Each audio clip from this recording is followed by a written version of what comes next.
আজকে এই করোনা মহামারী পেশার সাথে জড়িত, কিন্তু যে জাতীয়তাবাদী চেতনা আপনাদেরকে রাজনৈতিকভাবে সচেতন করেছে, বিশ্ববিদ্যালয়ের প্রথম বর্ষ জগৎ এবং জীবনকে চেনেছেন যে রাজনৈতিক দর্শনের মধ্যে দিয়ে, সেটা যে এখনো ভুলে যাননি। চেতনায় ঢাকায় যারা আপনারা এখনো আছেন, নিজেদেরকে একত্রিত রেখেছেন এবং নিজেদের মধ্যে একটা আন্তঃযোগ করা দরকার, আপনারা করছেন। এই জন্য আমি অত্যন্ত গর্বিত যে রাজশাহী বিশ্ববিদ্যালয় একসময় খুবই একটা প্রতিকূল অবস্থার মধ্যে দিয়ে জাতীয়তাবাদী ছাত্রদল ছিল, আওয়ামী ছাত্রলীগ, আরেকটা ছিল বাম একটি ছাত্র সংগঠন, এতগুলোকে, তার নাম ছিল বিপ্লবী ছাত্রলীগ, এতগুলোকে ফেস করে ছাত্রদল 80-র দশকে বিজয়ের পতাকা উড্ডীন করেছিল রাজশাহী বিশ্ববিদ্যালয়ের মতিহারের সবুজ চত্বর। এটা একটা বিরাট গর্বের ইতিহাস সেখানে রয়েছে এবং সেখানে অবদানই হচ্ছে এই ছেলেগুলো নিজের জীবন বিপন্ন করে তারা সংগঠনকে সেখানে দাঁড় করেছে। আজকে তারা এই ঢাকাতে অবস্থান করেও তাদের সেই স্মৃতির মন্থন করেও জাতীয়তাবাদকে তারা লালন করছে, পালন করছে এবং এই দুঃশাসনের মধ্যেও তারা তাদের সাধ্যমতো কর্মসূচি করে যাচ্ছে। বন্ধুরা, আমরা একটা ভয়ঙ্কর প্রতিকূল অবস্থার মধ্যে আছি। সুস্থ গণতান্ত্রিক ধারা নাই বলেই আমাদেরকে নানাভাবে, নানা কৌশলে আমাদের কথাগুলো বলতে হচ্ছে। কথার মধ্যে যদি কোনো ব্যত্যয় ঘটে তাহলে নিস্তার নেই। ডিজিটাল নিরাপত্তা আইন আছে, সরকারের অনেক অস্ত্র আছে। মিথ্যা মামলা দিয়ে গ্রেপ্তার, এটি একটি অস্ত্র। নানা ধরনের কালাকানুন, সেটি একটি অস্ত্র ডিজিটাল নিরাপত্তা আইনের মতো। তারপরে আরো অস্ত্র আছে, সেটা হচ্ছে বিচার বহির্ভূত হত্যা এবং গুম। এগুলো সব সরকারের হাতে এবং প্রয়োজনে বিরোধী দলের কণ্ঠকে রুদ্ধ করার জন্য, কথা বন্ধ করার জন্য, মিছিল বন্ধ করার জন্য, রাজনৈতিক তৎপরতা বন্ধ করার জন্য সরকার যখন যে অস্ত্র ব্যবহার করা দরকার সেই অস্ত্র তারা নির্বিঘ্নে তারা ব্যবহার করছে। তারপরেও এই সমস্ত ছেলেরা তারা জীবনের ঝুঁকি নিয়েও সত্য কথা, ন্যায়ের কথা, গণতন্ত্র প্রতিষ্ঠার কথা তারা বলে যাচ্ছে। আজকে আওয়ামী লীগের সাধারণ সম্পাদকের বোধোদয় হয়েছে, কখন কি ঘটে যায় বলা মুশকিল। নিজেদের নেতা কর্মীদেরকে বলছেন খুব সাবধান, বেশি বাড়াবাড়ি করেন না, কখন কি ঘটে যায় বলা যায় না। ওবায়দুল কাদের সাহেব 12 বছর তো পার হয়ে গেল, এর মধ্যে পাপুলের টাকা পাচার হলো, এর মধ্যে বরকতের টাকা পাচার হলো, এর মধ্যে ফরিদপুরের ছাত্রলীগের সভাপতির টাকা পাচার হলো, এর মধ্যে করোনা পরীক্ষার নকল সনদপত্র দেওয়া হলো রিজেন্ট নামে একটি ভুয়া হাসপাতাল থেকে, জিকেজি নামে একটি হাসপাতাল থেকে করোনা পরীক্ষার ভুয়া আপনার সনদপত্র দেওয়া হলো। তো এই কথাগুলো অনেক আগে বলেননি কেন? আজকে কেন আপনাদের দলের ভিতরের যে কি বলে সিন্ধুক, সেই সিন্ধুক খুলে আমরা আজকে সম্রাটকে দেখছি, আমরা খালেদকে দেখছি, আমরা শামীমকে দেখছি, আমরা বরকতকে দেখছি। তো এইটা যদি আগে বলতেন এবং সত্যি সত্যি প্রয়োগ করতেন, তাহলে আপনাদের এই যে আজকে পরিণতি, আপনার বন্দুক আছে, আপনার আইন শৃঙ্খলা বাহিনী আছে, আপনার অনেক ক্ষমতা আছে, কিন্তু জনগণ আপনার নেই। এই যে জনগণ থেকে বিচ্ছিন্নতা, এই জনগণ থেকে বিচ্ছিন্নতা কেন হয়েছে?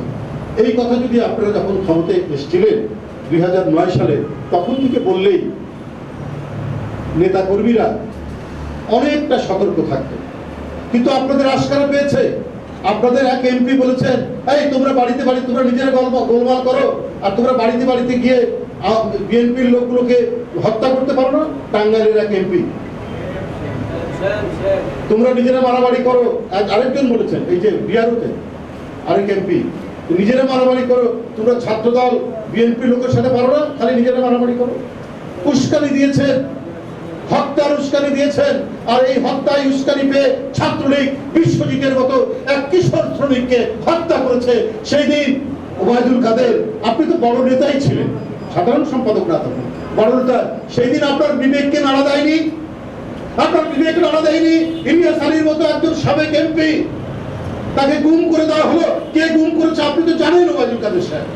আপনি জানেন লাকসামের সাইফুল ইসলাম হিরুকে কে গুম করেছে, আপনি জানেন পারভেজকে কে গুম করেছে, আপনি জানেন এই যে আমাদের নাখালপাড়ার সুমনকে গুম করেছে, আপনি তো জানেন।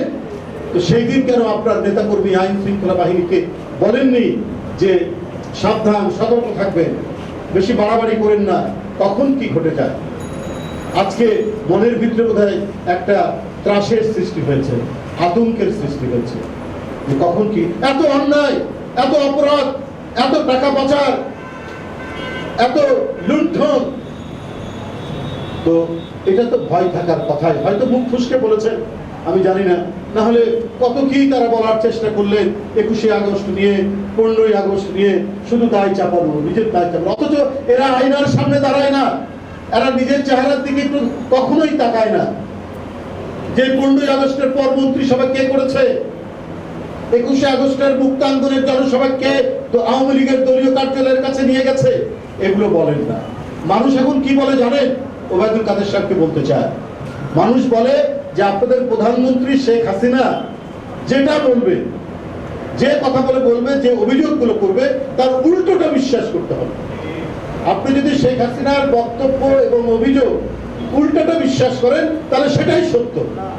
আর আওয়ামী লীগের প্রধানমন্ত্রী, জনগণের না, প্রধানমন্ত্রী আর শেখ হাসিনার তথ্যমন্ত্রী হাসান মাহমুদ যেটা বলবে, সেটা বুঝতে পারবেন যে এইটা একবারে নিখাত একটা মিথ্যা কথা বলছে। ওদের উল্টোটাই আজকে বুঝতে হবে। এমন পর্যায়ে দেশকে নিয়ে গেছেন, এটা একদলীয় শাসন ব্যবস্থা। বাকশাল নামটা নেই, বাকশালের চাইতে চরম একদলীয় কর্তৃত্ববাদী নিষ্ঠুর শাসন ব্যবস্থা আপনি প্রতিষ্ঠিত করেছেন প্রধানমন্ত্রী। আপনার আর বাকশালের দরকার কি?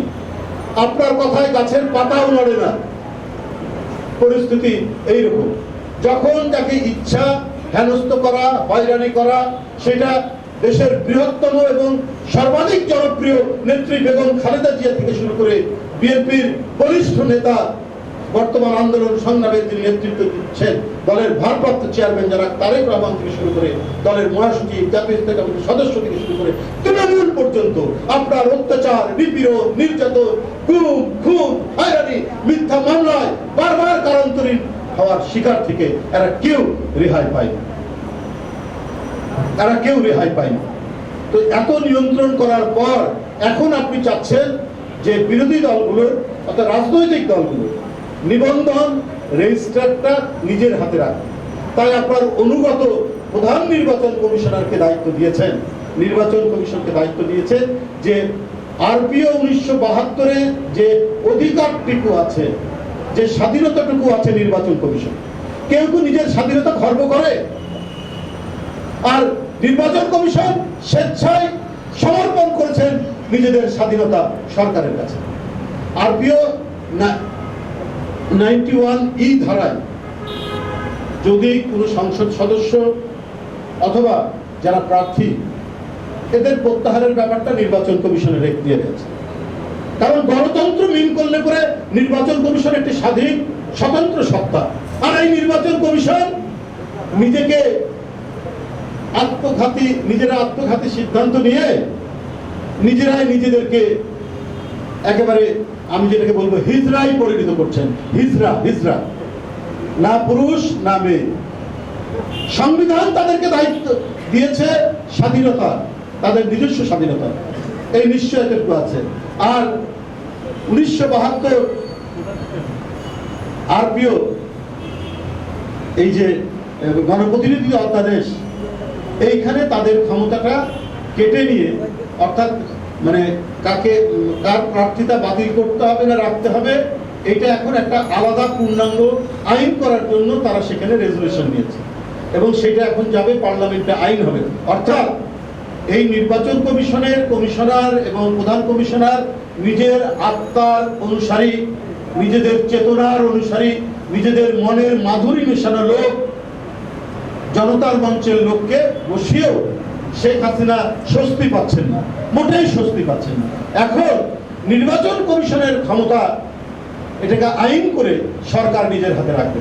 প্রয়োজন হলে যদি তার কথা কেউ না শুনে, তাহলে তুমি বাদ, ওই আইন এমন থাকবে, শেখ হাসিনা হবেন অখণ্ড কর্তৃত্বের অধিকারী। বিএনপি কথা শুনছে না, ওর রেজিস্ট্রেশন বাদ, অমুক দল কথা শুনবে না, ওর রেজিস্ট্রেশন বাদ। কারণ আইন তো শেখ হাসিনা না। আর এই ক্ষমতা তুলে দিচ্ছেন সরকারের কাছে স্বয়ং নির্বাচন কমিশনের প্রধান নির্বাচন কমিশন এবং তার কিছু কতিপয় নির্বাচন কমিশনার বৃন্দ একজন এটা এখানে নোট অফিসে দিয়েছে। গতকাল দেখলাম টিআইবিও এটার প্রতিবাদ করেছে। তারপরে বোঝেন যে বাকশাল কিভাবে ক্রমান্বয়ে প্রতিষ্ঠিত। বাকশাল মানে কি? বাকশাল মানে একদলীয় শাসন।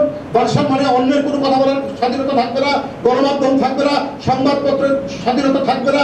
কেউ যদি সরকারের সমালোচনা করে তাহলে জননিরাপত্তা আইনে তাকে আটকে রাখা হবে। অর্থাৎ শেখ হাসিনাই অখণ্ড প্রভু, সে যা বলবে যে করবে, তার বিরুদ্ধে কেউ যদি কণ্ঠ উচ্চারণ করে তাহলে তার নাতিজা হবে ভয়ঙ্কর। এইটাই হচ্ছে বাকশাল। নতুন সংস্করণে, নতুন আঙ্গিকে, নতুন মাত্রায় শেখ হাসিনা ওইটা প্রতিষ্ঠিত করার জন্যই 1972 আরপিওর আপনার নির্বাচন কমিশনের ক্ষমতা থেকে তিনি একেবারে নতুন আইন করতে যাচ্ছেন। সেখান থেকে তাদের অধিকার থেকে ছিনতাই করে সরকার নিজের হাতে নিতে চাচ্ছেন রাজনৈতিক দলগুলো নিবন্ধনের ক্ষমতা। অর্থাৎ যখন তার মনে হবে যে বিএনপির এই লোক, অন্য দলের ওই লোক, আচ্ছা ওর প্রত্যাহার, ওকে ইয়ে করা যাবে না, প্রার্থী করা যাবে না, যদি কোনোভাবে জিতেও যাও তাই বাতিল, এই ধরনের আইন তারা করবেন বলে শেখ হাসিনার কাছে ক্ষমতা দিয়ে দিতে চাচ্ছে নির্বাচন কমিশন। তো যাই হোক, এই হলো পরিস্থিতি। আমরা একটা ভয়ঙ্কর দুঃসময়ের মধ্যে আছি। আর এই দুঃসময়ের মধ্যে এক এক করে আমাদের সাথীরা চলে যাচ্ছেন, সতীর্থরা চলে যাচ্ছেন। এটাই হচ্ছে আমাদের বহু কষ্টে। এরা থাকলে হয়তো তার যার যার নিজের অবস্থান থেকে, কারণ এরা তো হচ্ছে 80-র দশক থেকে শুরু করে সব সময় জাতির একটা লড়াকু সৈনিক। এই ঐতিহ্য, এই ইতিহাসের অংশ। গণতন্ত্রের ইতিহাস মানে ইতিহাস, বহুদল মানেই জিয়াউর রহমান খালেদা জিয়ার ইতিহাস, আপনার সংবাদপত্র মানেই জিয়াউর রহমান খালেদা জিয়ার ইতিহাস, তন্ত্র পুনরুদ্ধারের আপসহীন নেত্রী বেগম খালেদা জিয়া। আর আমরা হলাম তার কর্মী। আমাদের কাছে স্বাধীনতা, সার্বভৌমত্ব আর গণতন্ত্র বড়। আমরা হাসান মাহমুদের মতো নিজের মন্ত্রিত্ব রক্ষা করার জন্য, শেখ হাসিনার মিথ্যাকে সত্য প্রতিপন্ন করার জন্য প্রতিদিন গণমাধ্যমকে নিজের দিকে টেনে অনর্গল মিথ্যা কথা আমরা বলি না। আমরা এই গণতন্ত্রের জন্য লড়াই করেছি 9 বছর এরশাদের বিরুদ্ধে। আবার আগের শেখ হাসিনার 5 বছর লড়াই করেছি। তখনও অনেক লোককে তারা হত্যা করেছে। যুবদলের ছেলেকে গাছের মধ্যে টাঙিয়ে আলতাফ গোলন্দাজ আপনার গফরগাতে তাকে শাস্তি দিয়েছে। এই ঘটনাও হয়েছে আপনার 96 থেকে 2001। আর এখন তো হচ্ছে জনপদের পর জনপদ, শুধু গুম, খুন, রক্ত। শুধু সুমন, ইলিয়াস আলী, পারভেজ, জাকির, জনি, এদের রক্ত, বিচার বহির্ভূত হত্যার রক্ত, এদের নিরুদ্দেশ হয়ে যাওয়ার কাহিনী, এক ভয়ঙ্কর কাহিনী এই 12 বছর রচিত হয়েছে। যাই হোক, এর মধ্যে এই কথাটি আমাকে খুবই ইন্টারেস্টিং মনে হয়েছে আপনার ওবায়দুল কাদের সাহেবের। কখন কি হয় ওবায়দুল কাদের সাহেব, এটাই হচ্ছে ইতিহাসের ঘটনা। কত প্রবল প্রতাপশালী রাজা, ইংল্যান্ডের রাজা চার্লস, তিনি গণতন্ত্রের লড়াইয়ে হেরে গিয়ে তার গলা কাটা গিয়েছিল, আপনি জানেন। তো মানুষের উপর অত্যাচার করলে, অবিচার করলে কখন কোন বিপদ হয় সেটা সত্যিই ঘটনা।